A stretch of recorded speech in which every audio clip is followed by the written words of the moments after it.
A paz de Deus, meus preciosos e queridos irmãos, sempre no glorioso nome de nosso Senhor Jesus Cristo.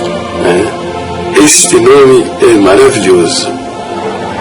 E ele disse, passarão os céus e a terra, mas a minha palavra não há de passar. Não é essa que você está ouvindo na tribuna, não. Não se iluda. Não se iluda. A palavra que você ouve na tribuna, ela procede do Pai, ela é inspirada pelo Espírito Santo. Aliás, vamos fazer aqui um reparo de uma frase que eu disse alguns segundos atrás, que o que o ministro fala na tribuna é inspirado por Deus, se confere com o texto sagrado. Não, Deus não está inspirando em homem algum dizer o que quer que seja. Nem os anciãos da congregação, nem os pastores da Universal, do Brasil para Cristo, da Igreja Mundial, da Igreja da Graça, os batistas também. Não. Deus não está inspirando homem algum a dizer o que quer que seja. Deus está iluminando aquilo que Ele inspirou. Os homens que registraram, que escreveram os livros que estão, escreveram, os livros que você tem aí na Escritura Sagrada, tá bom? A inspiração de Deus aos homens terminou no livro do Apocalipse. Acabou. Acabou. Hoje o que Deus faz com o seu servo é iluminar o que está escrito, quer dizer, dar-lhe entendimento, compreensão sobre aquilo que ele inspirou aos autores dos livros escrever o que eles escreveram, tá bom? Então hoje não existe mais inspiração alguma para se escrever o que quer que seja, tá bom? É iluminação. É Deus dando ao homem a compreensão daquilo que ele inspirou aos autores dos livros das Escrituras Sagradas. Isto posto, vamos avante, Quando ela se harmoniza com esse texto, o texto sagrado que está registrado nas Escrituras Sagradas, entendeu? Quando a palavra não se harmoniza, não combina, é contrária ao que está escrito, não procede do Espírito Santo, não é de Deus, é do diabo ou do homem perverso e maligno, do desinformado, do ignorante da palavra de Deus, do falso profeta, mas não procede do Pai. Bom, então guarde bem isso. Você deve ser que nem os crentes de Bereia. Está no capítulo 17 do livro de Atos, aqui, diz lá, eles ouviam a pregação de Paulo, e eles examinavam tudo aquilo que Paulo dizia nas Escrituras, para ver se era verdade, entendeu? E você pensa que o Espírito Santo ficou ofendido com a atitude desses crentes? É absoluto. Chamavam-os de mais nobres. Sabe o que quer dizer mais nobres? Mais dignos. Homens com um melhor caráter diante de Deus. Elogiou. Veja, o verso está aí. Estes eram mais nobres do que os de Tessalônica, porque eles examinavam nas Escrituras tudo aquilo que Paulo dizia, entendeu? Agora, com esses vigaristas sem vergonha, se você no final do culto for questionar alguma coisa que ele tenha falado e que lhe pareceu um tanto absurdo, sabe o que ele vai fazer? Ele vai dar uma dura em você. Ele vai dizer que você está blasfemando da palavra que Deus deu na boca dele. Entendeu? Isso é uma característica do falso profeta mentiroso. Ele se apresenta como um ungido de Deus, como portador da verdade. Ele é o cara. ele não peca, não sapeca, não dá bola para as bonecas. Entendeu? E ainda te dá dura. Vai dizer que você está blasfemando da palavra que Deus deu a ele. Quando Paulo fala mesmo lá em Coríntios, né, se houver profeta, que profetize 2 ou 3 no culto, né? Não é um cara com 50 minutos ficar profetizando coisas. Profetizando na cabeça de 400, 500 irmãos. Isso não são profecias bíblicas, né? As profecias bíblicas são direcionadas às pessoas. Não tem essa conversa de atirar profecia na cabeça de todo mundo. Paulo estava numa reunião de crentes e o profeta Ágabo se aproximou dele, né? Tirou-lhe o cinto, amarrou-o com o cinto e disse: assim farão com o dono desse cinto. Entendeu? Lá em Jerusalém, para onde ele estava viajando, né? O profeta já o advertiu pela profecia. Ninguém saiu daquela reunião pensando: será que Deus falou comigo, hein? Será que a palavra desse profeta foi comigo? Não, todos saíram daquela reunião consciente daquilo que haveria de acontecer na vida do profeta Paulo, que em Roma foi preso e inclusive degolado. Tá bom? Bom, este vídeo que eu vou produzir agora, eu vou tratar, eu vi aqui um texto, né, do nosso querido irmão Basimar Gomes, que diz o seguinte, né?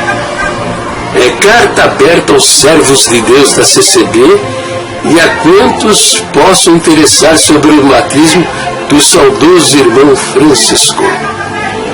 E ele diz o seguinte: caros irmãos em Cristo Jesus, que a paz de Deus esteja com todos vós. Amados, venho por meio desta esclarecer um fato que, para muitos dentre nós, é algo bem compreendido. Porém, em virtude de algumas pobres almas, que tentam em vão atingir a obra de Deus, acredito ser de alguma valia tal explanação. Esses críticos teimam em recalcitrar contra os aguilhões. Doentemente, afirmo que Franciscano foi batizado na CCB. Esse nosso querido irmão Basimar é fantástico. Basimar, meu querido, olha, deixa eu dizer uma coisa. Todo mundo tem o direito de falar uma mentirinha assim de vez em quando, né? Fazer o que, né? O próprio Deus está dizendo que todo homem é mentiroso, né? Então tá bom, eu fujo da mentira, né? Eu fujo da mentira, mas de vez em quando, teve um dia aí, eu falei uma mentireca, né? Mas eu não gosto de abusar desse direito, sabe? Entendeu? Isso aí é coisa do diabo, né? Ele é o pai da mentira, você sabia? O Senhor Jesus disse que o diabo é mentiroso e nunca se firmou na verdade. Quando ele fala mentira, fala do que ele é próprio, porque é mentiroso e pai da mentira. Entendeu? Então essa história que você querer convencer as pessoas que Francisco foi batizado na Congregação Cristã no Brasil, você é maluco, é? Você está querendo provar para o mundo que o Brasil ficou independente de Portugal no dia 7, não foi no dia 7 de setembro. O Brasil foi descoberto em 21 de abril de 1500. Você quer convencer o mundo de que não é verdade que o Brasil tenha sido descoberto no dia 21 de abril de 1500? É isso que você quer fazer? Hein? Você quer convencer o mundo de que a princesa Isabel assinou a Lei Áurea num outro dia, que não foi o dia 13 de maio de 1888, e que a proclamação da República no Brasil não foi no dia 15 de novembro de 1889? É assim que você lida com os fatos da vida, filho? Você devia pensar um pouco a seu próprio respeito, sabe? Respeitar a sua memória. A história vai julgar você. Você não vai sair ileso disso. Eu tenho muita preocupação, sabe? Eu já estou na tábua da beirada. Eu quero deixar para os meus filhos, minhas filhas, né, meus genros, meus netos, uma boa memória. Eu posso até estar errado em muitas das minhas exposições, mas muito do que eu digo é verdadeiro, porque eu tenho não só o temor de Deus, né, como também um respeito por mim mesmo. Eu não deveria estar falando estas coisas para você, entende? Vai machucar talvez você, mas são milhares de pessoas que estão indo aí na sua onda, no seu engano religioso. Por que, Bazemar, você faz isso, né? A congregação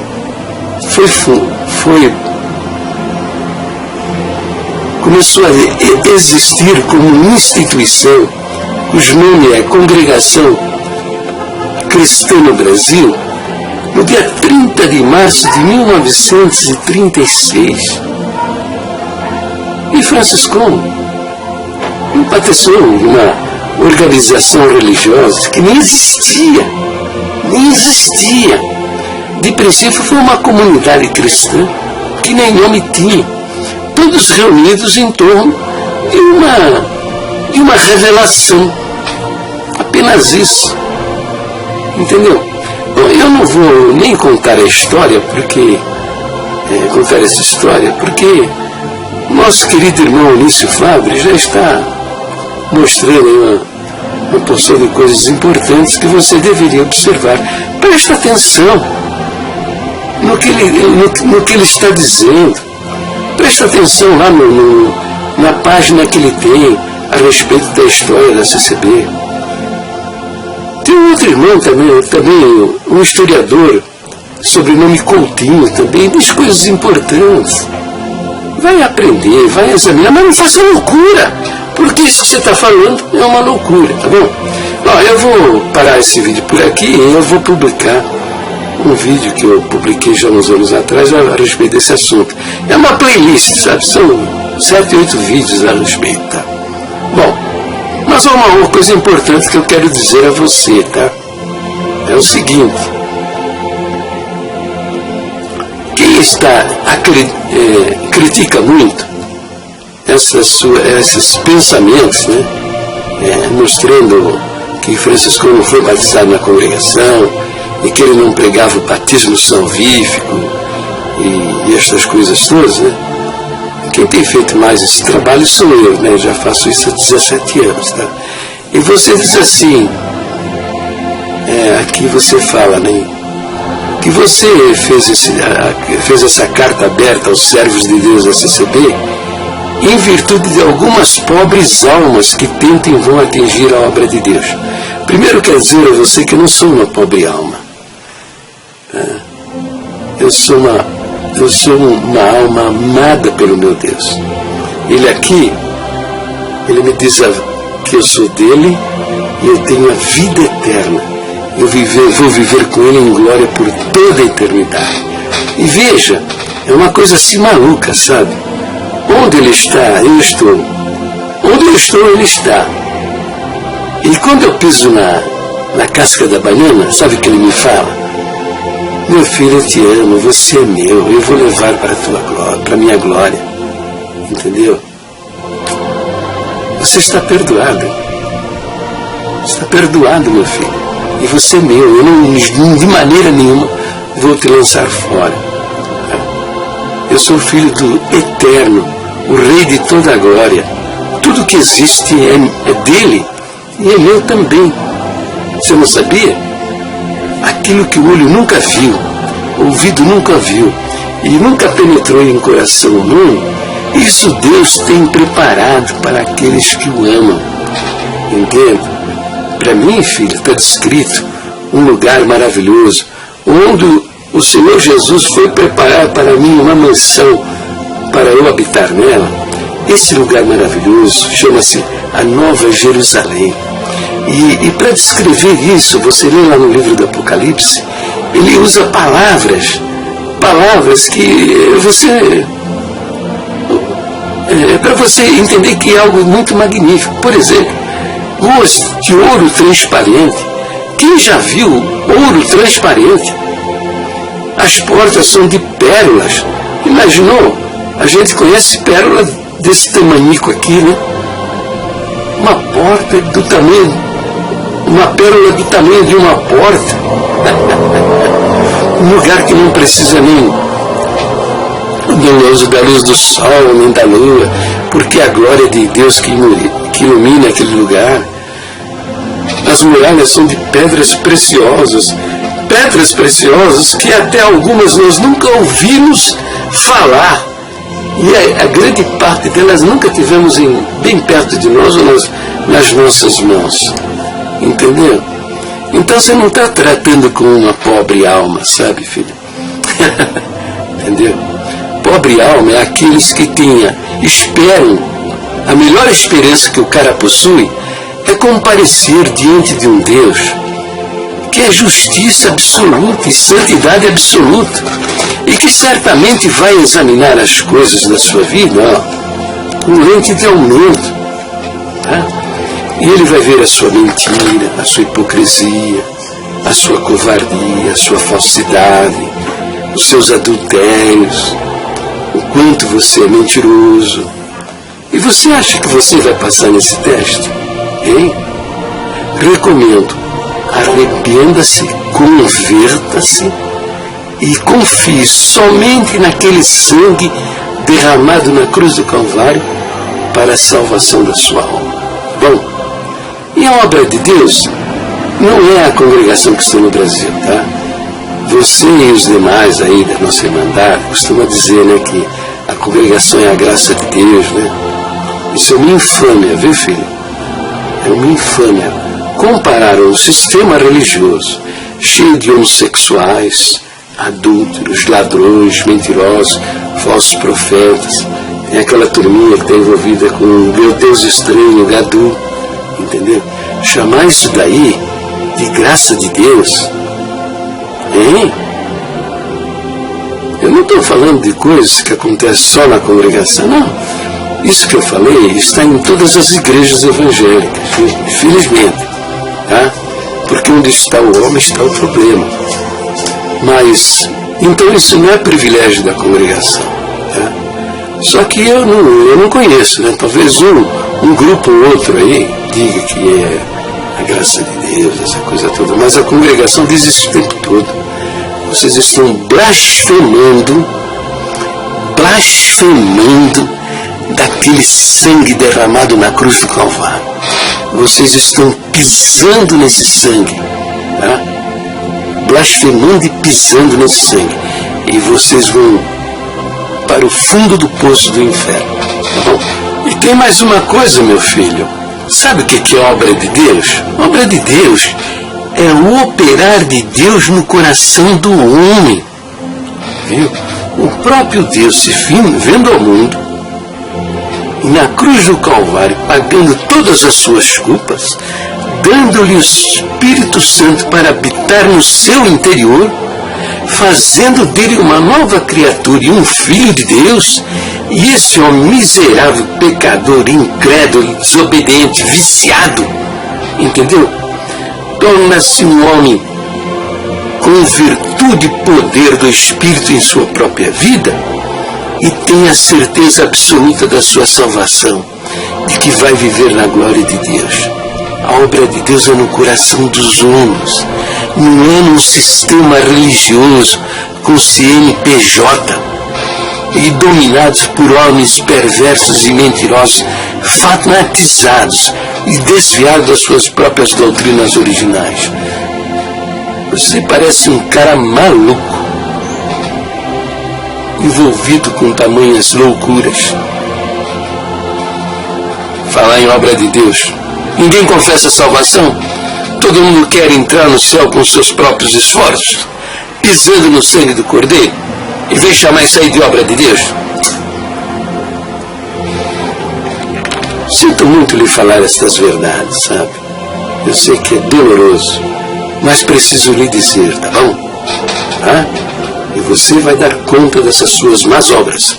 Recomendo, arrependa-se, converta-se, acredite somente no sangue do Senhor Jesus para a salvação da sua alma e pare de seguir a boca de homens, sistemas religiosos. Tá? Isso aí não procede do Pai. Tá? E não foi para isso que o seu irmão Francisco reuniu com os 18 crentes que foram batizados naquele dia 7 de setembro, que batizaram com ele ali naquele dia. Era uma comunidade cristã sem tais objetivos, e se ele soubesse que aquilo que ele estava fazendo virasse o que é hoje, ele sairia correndo, gritando, tá bom? Mas veja o vídeo onde eu explico a respeito do batismo do irmão Francisco. E os irmãos aí que estão vendo meu vídeo, olha, um beijo em vossos corações. Fiquem com Deus. Então, meus queridos irmãos, eu pretendia colocar um vídeo aí, né? Eu fiz uns 7, 8 vídeos sobre o batismo do irmão Francisco, né? E até fiz, eu coloquei, sabe? Mas veio com aquele papo de direitos autorais e tal. Então eu larguei pra lá, né? Larguei pra lá e resolvi eu contar, né, essa história aí. Vazimar está dizendo aí que a obra de Deus nasceu lá com o irmão Luiz Francisco no dia do seu batismo. Uma conversa mentirosa, desgraçada. Então veja, eu quero mostrar para vocês que eu estou aqui, viu, com o testemunho do irmão Francisco. Tá vendo aí, ó? Tá aqui, ó, eu achei na internet o testemunho do irmão Luiz Francisco e nós vamos fazer a leitura disso, né? Então veja, ó. Diz assim, ó. Em 1890, né, Luiz ouviu o evangelho por meio da pregação do irmão Miguel em dezembro de 1891, sentiu do Senhor a compreensão do novo nascimento. Ele não está dizendo que ele batizou-se nesse dia, nesse momento, mas com certeza foi. Por quê? Porque é o seguinte, ele conta aqui, ó.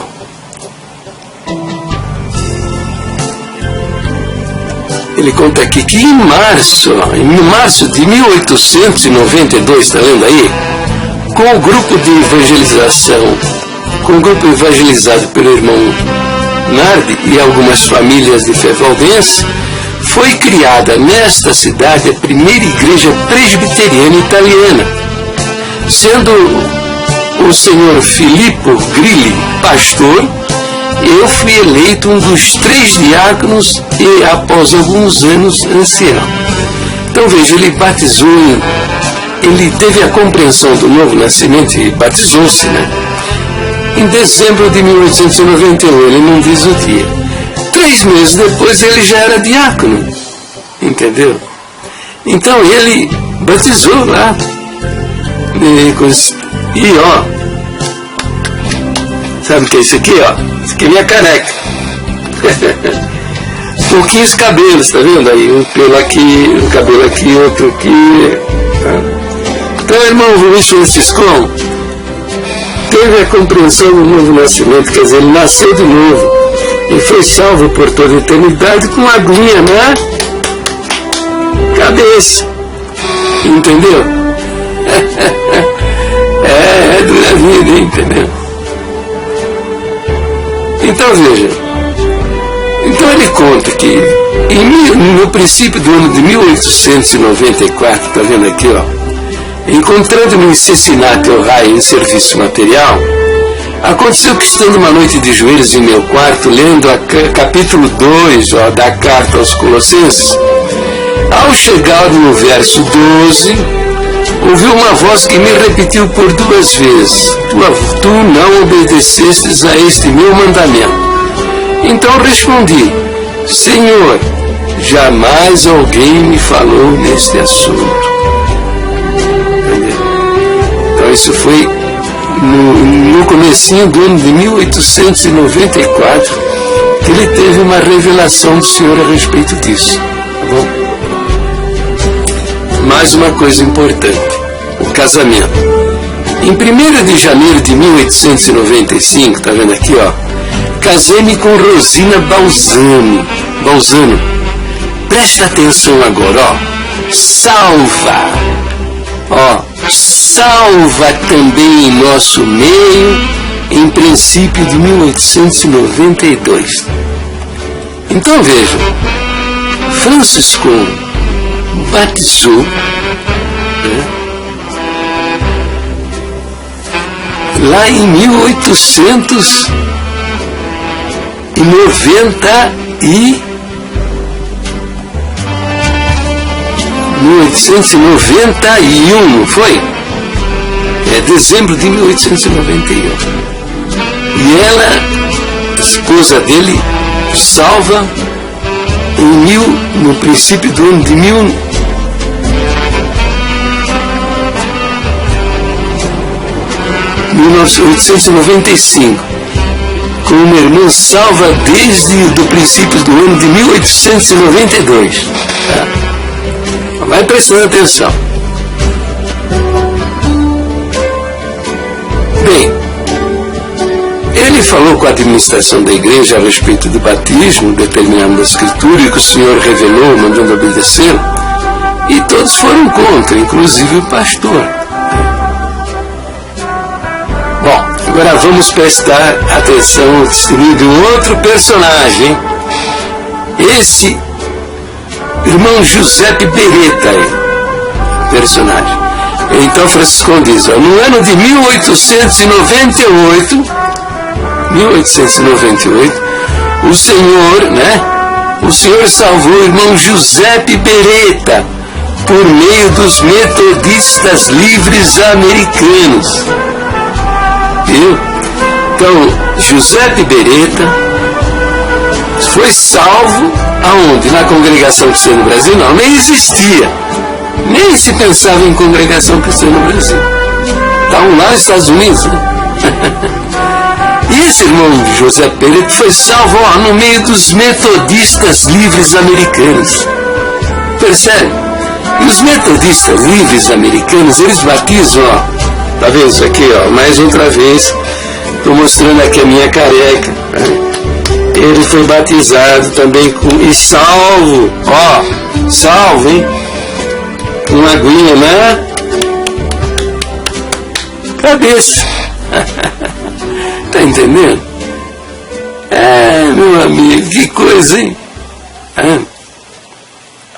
Então veja, o qual, após algum tempo, uniu-se conosco presbiterianos italianos. Então, o Giuseppe Beretta saiu lá do meio dos metodistas e migrou lá para os presbiterianos italianos. Deve ter batizado lá, né? Outra vez batizou lá, né?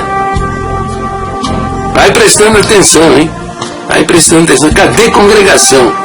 Onde estava a congregação nesses dias aí? Congregação cristã no Brasil, hein?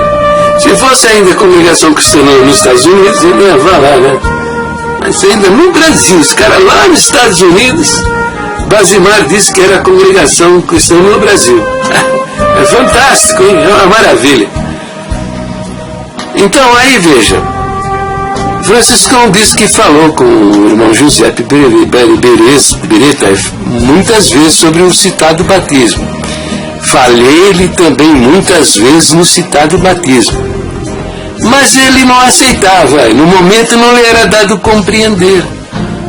Está entendendo? Giuseppe Beretta escutava, mas afinal ele já tinha passado por 2 batismos, né? Lá no meio dos americanos, depois no meio dos presbiterianos, entende? mais um ainda, um terceiro batismo. Acho que ele devia pensar, não, eu estou sendo muito batizado. Não sei se esse negócio vai dar certo, né? Negócio de batizar muitas vezes, né? Bom, mas aqui o irmão Francisco conta que em princípio do ano de setembro de 1903, ele se encontrou com Giuseppe Beretta na presença de um irmão Marim. E ele tornou a falar sobre a necessidade de obedecer ao Senhor no batismo por imersão. Está percebendo que a questão deles não é a salvação de alma. Eles eram almas salvas por toda a eternidade. Era uma questão do ritual, a maneira com a qual eles foram batizados. E você quer saber de uma coisa? Deus estava querendo fazer uma obra nova. Porque batismo por aspersão, presta atenção, tem lugares no mundo, no deserto, e lá tem almas, tem pessoas necessitadas de salvação. E lá é proibido você usar água para banhos religiosos. A água que existe nesses lugares é só para beber e cozinhar. E olhe lá, entendeu? Então como é que vai batizar uma pessoa? Tem que ser por aguinha. Por aguinha na cabeça. Aliás, vocês não sabem, mas tem um documento chamado Didaquê, procura aí. É um documento do 1º século, do tempo do Evangelho. Quando foi escrito o Evangelho de João, que foi por volta do ano 100 depois de Cristo, Evangelho de João, os crentes primitivos produziram um documento que é uma espécie de ensinamentos para as igrejas que estavam sendo criadas naquele tempo, né? Como proceder, um manual, uma orientação, uma lista de ensinamentos. E fala, eu vou mostrar para vocês, vou mostrar aqui que para batizar é água corrente, por imersão. Se não tem água corrente, batizar em água parada. Se não tiver nenhuma coisa nem outra, batizar com água na cabeça. Entende? Eles praticavam isso. Então, quando o Senhor fez essa revelação para o irmão Francisco, é porque o Senhor queria uma obra nova, e ali naquela região, evidentemente tinha condição de fazer batismos por imersão. Então é explicado o porquê dessa parte, tá? Que o batismo com água na cabeça, por aspersão, também é válido, praticado pela igreja primitiva, entendeu?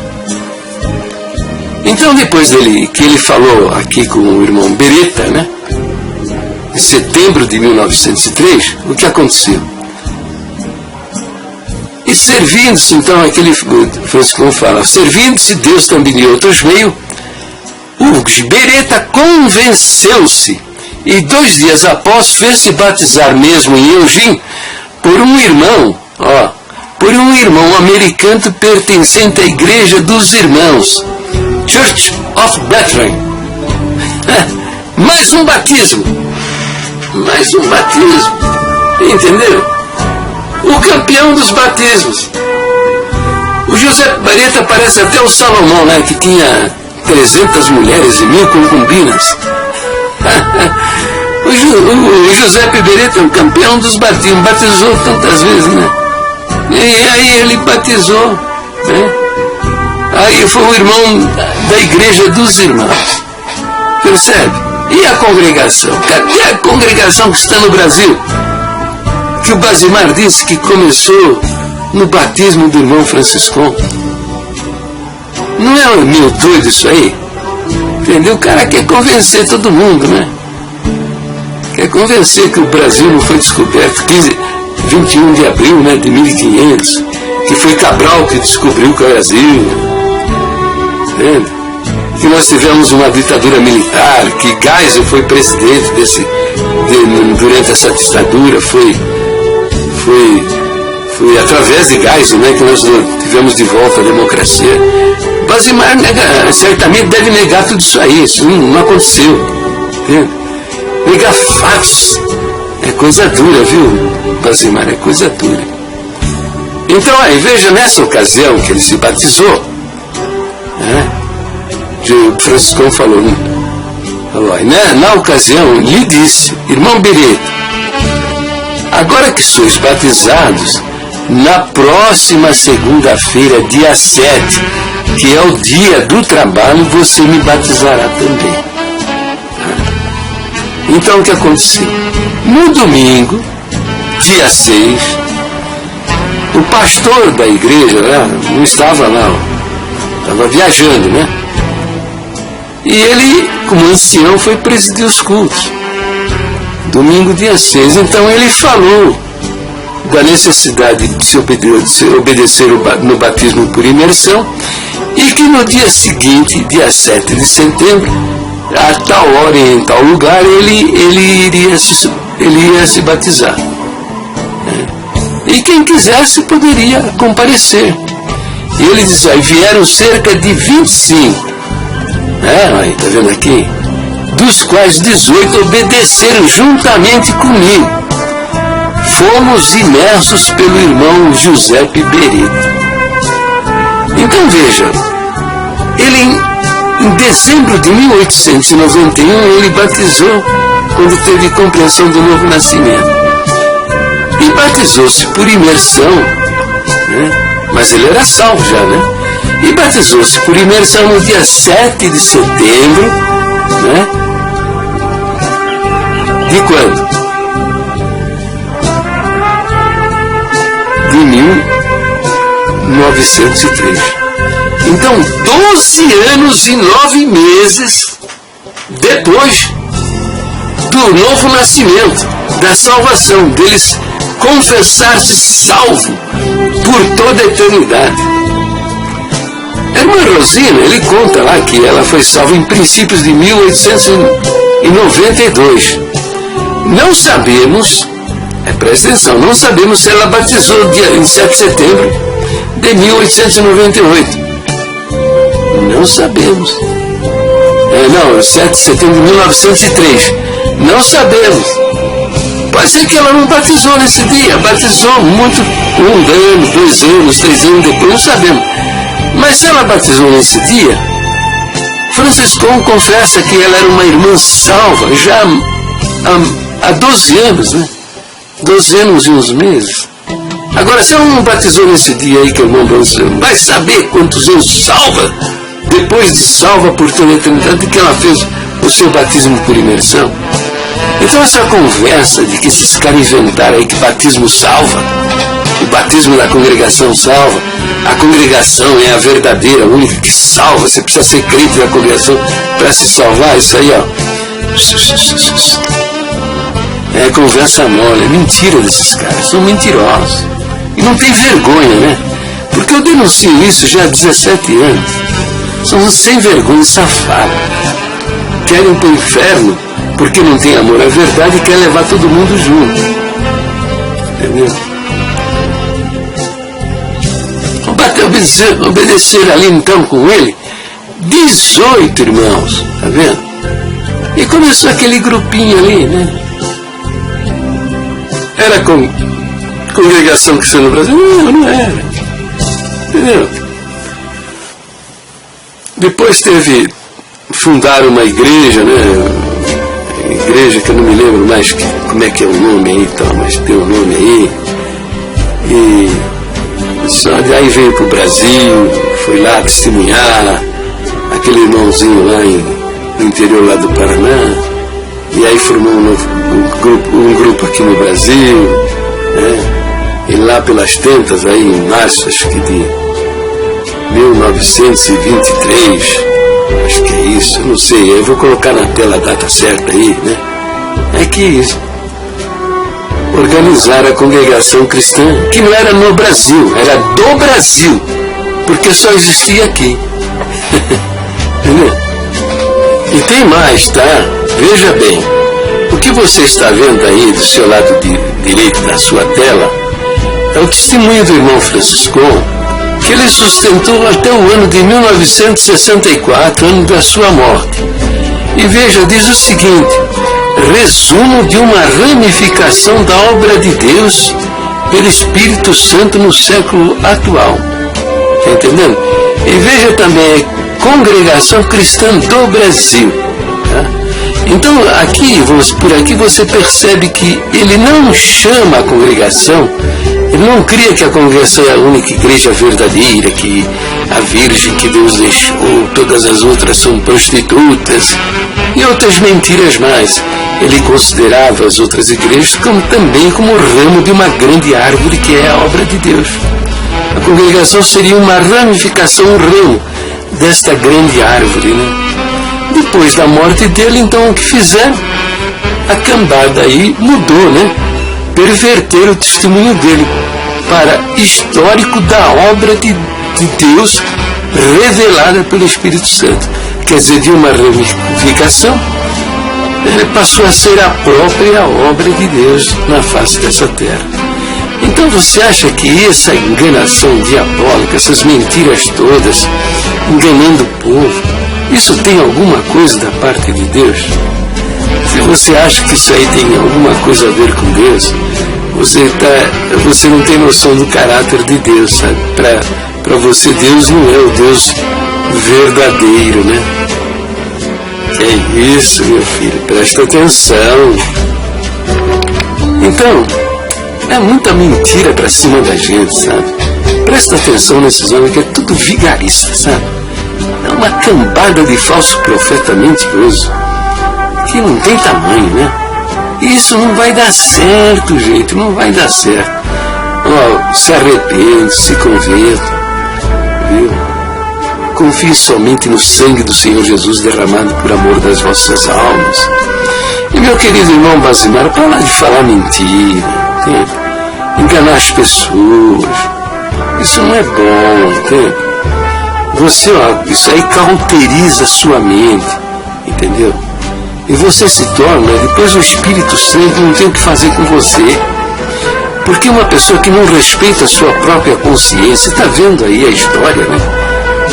Não respeita a sua própria consciência, vai perecer no fogo do inferno. Não tem jeito, não tem jeito. Entende? Não há o que fazer com o homem, porque cauteriza a consciência. A consciência fica embrutecida, insensível à verdade. Se arrependa, se converta, peça perdão a Deus, sabe? Pare de confiar em sistemas religiosos, em homens mentirosos, aquela turminha ali, tá? Confia só no ensino do Senhor Jesus, naquele sangue derramado. Não queira salvar-se com seus próprios esforços, viu? Que isso não dá certo, tá bom? Ó, fica triste comigo não, mas eu sou obrigado a falar a verdade para você, tá? Deus te abençoe, eu estou orando por você, por sua alma, tá? Você encontra a salvação da sua alma. Um beijo no seu coração. Oh, meu irmão, minha irmã, você está vendo que eu estou falando a verdade, né? Mostrando quais são as nossas verdadeiras doutrinas. Você conhece esse livretinho aqui? Aqui, ó, no final tem os pontos de doutrina, tá vendo? Eu escrevo e faço vídeos na defesa dessas doutrinas nossas, doutrinas originais. E mostro, viu? Mostro a fundamentação que elas têm dentro das escrituras sagradas. Você conhece esse livro aqui? Não é desodorante, viu? Isso aqui é para ser lido, examinado, compreendido, tá? Estudado, viu? Estudado, saber o que é a revelação de Deus dentro das escrituras sagradas, para não ser enganado por homens maldosos, tá bom? Entendeu? Então mostra a fundamentação das nossas doutrinas dentro das escrituras sagradas, porque fique sabendo, nossas doutrinas originais, viu? Elas têm forte fundamentação bíblica e foram acreditadas pelo cristianismo ao longo dos séculos. Então hoje nós vivemos numa apostasia. O que é a apostasia? É o desvio, o abandono das doutrinas originais. Entende? Então o ministério, por causa dessa turminha que tomou o poder, o controle lá em cima, perverter as nossas doutrinas e há 50 anos vem pregando heresias diabólicas e manipulando a sua mente. Entendeu? E hoje muitos não ficam indignados com as coisas que ouvem e o que leem, que eu escrevo e falo, né? Por quê? Porque estão assim, ó, cegos. Alguns até babo pelo canto das bocas. Se pudesse, me matariam. Né? Então, porque na realidade não estou falando nada demais, estou falando das nossas doutrinas e mostrando a verdade, o fundamento das nossas doutrinas dentro das Escrituras. Então veja, a apostasia não faz bem a ninguém, não presta, tá? Não faz bem nem para quem ouve, né, que é você, a vítima, né? E nem para quem prega, porque esse daí que está envolvido na apostasia, ele prega um evangelho maldito, que não é o evangelho que o Senhor Jesus pregou, tá bom? E está levando todo mundo para um fundo do poço do inferno. Então eu peço a você, meu irmão, minha irmã, que está vendo que eu estou falando a verdade, mostrando documentos da igreja, né? Me ajuda aí, tá bom? Divulga os meus vídeos nas comunidades cristãs, lá no Google+, entendeu? Compartilha com os irmãos lá. Publica no Facebook, nas comunidades da congregação. Compartilha. Entendeu? No Twitter, no Instagram. Divulga. Porque no nosso meio tem almas preciosas diante de Deus, sabe? E que estão sendo enganadas. Estão sendo enganadas por falsos ensinamentos, mentiras diabólicas. Tá bom, querido? Me ajuda aí. E se ganharmos uma alma, ao menos, nesse nosso esforço, os anjos vão cantar louvores no céu com grande alegria. Entendeu? Porque uma alma diante de Deus é muito valiosa. Entendeu? Me ajuda aí, tá? E Deus abençoe a todos. Fiquem na santa paz gloriosa de nosso Senhor Jesus Cristo. Deus abençoe a todos.